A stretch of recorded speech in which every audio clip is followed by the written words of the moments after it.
Hello! Today's stories come from r/EntitledPeople. We've got two stories, and the second one is a doozy. First up, a theft, a wedding, and a funeral, with a tiny bit of revenge. Hello again! I posted a question tonight on another sub, and, well, I was sent several DMs asking for the story in its entirety. So sit down, buckle in, and get ready for anger, a wedding, death, and some petty revenge. It's a long story, but I was raised from 8 years old by Pops, my grandfather, up in northern Ontario on the family farm. Pops died around the time I turned 18 and willed me the farm. Pops had 5 kids that he was estranged from since the 1960s, when my grandmother died. I never had the opportunity to meet her, mostly because almost 38 years between her death and my birth. Pops admitted that he wasn't the best father, but he worked his tail off on the farm and his off-farm job to keep clothing on his kids' back and food in their belly. Oh, and my dad died when I was around 10 with booze in his belly and a needle in his arm. Well, Pops died, and not long after, I got a letter. His remaining children came knocking with their hands out. They wanted my farm, and me, barely being an adult and a dumb one at that, didn't understand what was going on. And in fact, I listened to them when they told me they were just making sure the farm would always be mine. So I didn't get a lawyer. They contested the will. They took my farm. They sold my farm. Luckily, a dang decent man in town was good friends with Pops, and hell was good friends with me my entire life. I have been known as Little Milky because of him. Well, he bought the farm. He did it, so someday I could get it back. It took 10 years, but I eventually did. And in fact, I got it at cost. He sold the thing to me at the price he paid. He's a dang decent guy. I was not, and am still not living on the farm. I work 6 hours south, so the fields are rented out for the cost of taxes. And I lease the main house out to a townie who does weddings on my land. Well, I got a call from the guy I'm renting the land out to, and he says, "Hey, Milky, you know this person, Bruce?" Same last name as me. "It's an uncle that screwed me out of my farm. He's trying to book my farm for his kid's wedding." That weekend, I hauled my butt up to my farm just so I could be sitting in the main house to say there's no way he's ever having a wedding on my land.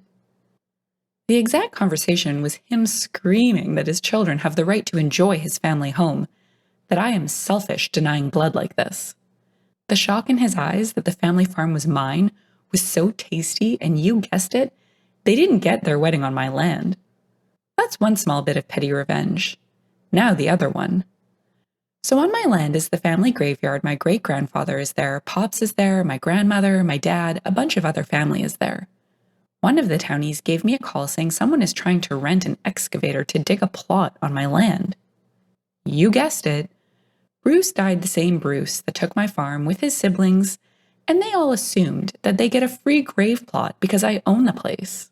Man, I got my butt up to my farm so fast. And that Sunday, they got to my farm, and I was standing there with a letter from my lawyer in legal words telling them to get lost. After a bunch of legal threats and a day in court, he ain't on my land, and his kids, well, they are just as entitled as he was, screaming, "How dare I do that to their dad? He has a right to rest in my land." They stopped being blood the second they took my farm. And yeah, my land is well taken care of. I bring Pops fresh flowers every month. Not sure where else to post this, but I wanted to share after another post, so it's winding up here. Edit. Sorry for the bad spelling and grammar. I'm a podunk yippee-ki-yay countryman. Oh my gosh, I can't believe the entitlement of these people. First, they swindled a kid. Then, they sell the land and have the gall to demand access still as family land? I read further in the comments, and apparently OP divorced later in life and gave up everything, including his house, to make sure he kept his grandfather's farm. So purposely heartwarming. We'll need it, because the next one might make your blood boil. And now, onto the doozy. It's a longer story, but it has 7 updates, and it's worth your time. My narcissistic mom drugged me and tattooed her name on my arm while I was unconscious. Yesterday, I was watching a movie with her and my baby brother, and she asks me if I want something to drink. I say yes, and she brings over a cup of juice. The rest is... I don't even remember. There is no blur, there is nothing. All I remember is taking one sip and then blank. I wake up with a sore arm and don't think anything of it until it starts to hurt. I look down and cannot believe my eyes. Her name is tattooed on my entire arm. I could tell it was real ink because Mom works as a tattoo artist and I've seen plenty of them. I woke up in my bed and ran towards her room to confront her. She was so carefree about it and told me it was a gift and to be happy. How can I be happy when you permanently label me with your name without my consent? After the initial shock, I then told her to take me to a tattoo laser removal place. She laughed in my face and said that I should be grateful. I couldn't believe what was happening and ran back to my room. I sat on my bed thinking about how my life got to this point. I couldn't come to an answer because her behavior is so irrational. I proceeded to look up info on laser removal. It said that there needs to be several sessions and each session costs a lot. I went back to her room and demanded she pay for it because I did not ask for this. She gave me a firm no and said that I will learn to appreciate it. I thought about calling the police on her, but changed my mind. I am dependent on her after all, and she knows that. I don't want to live with this for the rest of my life. I feel like ripping the skin off. I am so mad right now. I won't do that. Don't worry. It's just, this is so abusive and depressing. What do I do? Update 1. I called the police. Mom at station getting questioned. 6 hours later. I listened to the advice that most of you have been giving me. I called Child Protection Services and law enforcement. They instantly started an investigation. The first thing the officers did was take me to the hospital to get tested. They took some blood and urine.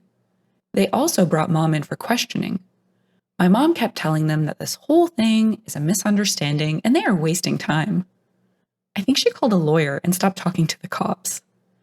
I'm currently staying with the neighbors until things calm down. I have my little brother with me as well. Thank you for all the support. I needed the encouragement because this was the hardest and scariest thing I've ever done. I am so glad I did. It's like a big weight has been lifted off my shoulders. I asked the hospital staff about the tattoo and if I can have it removed, but they told me to take things one step at a time. I guess they are mainly focused on my health for now, as they should. I just want this thing off me as soon as possible. That's all I have for now. Thank you all again for the advice. Update number 2. Mom is facing charges after discovery of evidence proving I was drugged. Me and my little brother are safe at the neighbor's house and Mom just got released on bail. After her questioning, the police received the lab results proving my story. I was drugged and then she took advantage by tattooing her name on my arm.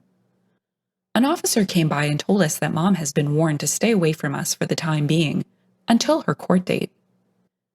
The district attorney's office has officially charged her, and I want justice. She will not get away with this. She's definitely going to lose that tattoo license, and I hope some time behind bars. I could have died from the drug she used on me. The doctor said there was Rohypnol in my system. Many of you mentioned it as a possible drug that she used on me. You were right. It is prescribed for people who struggle sleeping. I sleep just fine, which explains why it knocked me out so quickly. I'm still in shock that she did this to me. I'm staying strong for my brother, but it gets really hard whenever I look at my arm. I covered the tattoo with a big bandage temporarily. I will let the skin heal as you all have advised. I personally need it removed as soon as possible though. I cannot have it covered up with something else because all it would do is remind me of the pain. I don't get why these laser treatments are so expensive. Anyway, thank you all for the kind words and overwhelming support. It means a lot. Update 3. Mom arrested again for violating terms of release by confronting me and saying the forced tattoo of her name on my arm is not a big deal. Me and my brother are safe at a house owned by this nice lady. Child Protection Services is having us live here temporarily while they continue investigating. I am glad they didn't separate us, since there are a couple of other kids here too, and I read a bunch of scary stories online where siblings are split upon relocation. Luckily, there is enough room in the house for all of us. It's comfortable here, and I like it. Well, it was comfortable until Mom suddenly showed up and caused problems. You may be wondering how she found the address. I was curious about that as well. It turns out there was this app installed onto my phone, giving away my exact location this entire time. She bought me the phone last year, and I never knew about this app until now. I heard yelling downstairs, and Mom was arguing with the homeowner, saying, "These are my kids. You have no right to keep them here." I called the police as she continued, and they got there within minutes. She was handcuffed and charged for trespassing, and maybe some other things also. This is crazy. It's hard to believe it all. Sometimes I feel like I'm having a nightmare, hoping to wake up. But this is as real as it gets. My own mother drugged me and tattooed her name on my arm. Yep, that seriously happened to me, and I need to accept it in order to heal. Some of you asked if my dad is in the picture. He is not, and I never met him. I do have an aunt from my dad's side of the family that lives a few hours away. I told Child Protection Services, but they couldn't get a hold of her, and I haven't visited in years. So maybe that's a dead end. In the meantime, I guess we will live here until things are sorted. I expect Mom to stay put in jail this time, waiting for the court date coming up. She deserves to be locked up for what she did to me. About the tattoo, I'm letting the skin heal and I'm taking good care of it. I do intend to have it removed in the near future. That is all for now. Thank you all for the support. Update 4. Mom facing justice. It's court day. It's happening. She is going to stand in front of that judge and get verbally slapped around back to reality. She will learn that her behavior was so far out of bounds and illegal. I heard she even tried to postpone it because she knows it's over. Me and my little brother are still safe at the house provided by Child Protection Services. I completely reset my phone after some of you advised me to do so. Everything is cool right now, and I'm actually happy. I cannot imagine what excuses her and her lawyer are going to try and stir up. There is no escaping this. I can taste the justice in the air right now. Woohoo! Okay, that might have been a little cringe, but I'm super excited right now. What do you think will be the charges? I couldn't say because she did so many messed up things, and all of it is really complicated for me to understand. There is one thing that I am worried about, though. I'm about to turn 18 soon, and I don't know if they will let me stay with my brother. I don't know what will happen, and that really worries me. Any ideas? Update 5. Mom sentenced to 6 months in prison with 2 years probation. I was asked to testify and tell my side of the story on how she drugged and tattooed her name on my arm. The judge took all the information into account, and she made a deal by pleading guilty. I guess her lawyer convinced her somehow. I expected her to claim innocence and blame others like a narcissist would. I am glad she is facing justice. My brother and I are living in a nice foster home, everything is good, and I'm happy. Update 6. I am finally beginning the process of having the tattoo my mom forced on me removed. It's been a while since I last updated, and I thought it was time. My brother and I are safe at the same foster home. The kind lady is allowing me to stay after I turn 18 next month. I just had to promise that I will be productive and helpful around the house. Of course, that is not a problem, and I am more than happy as long as we are away from Mom, who is still facing justice in prison as I type this.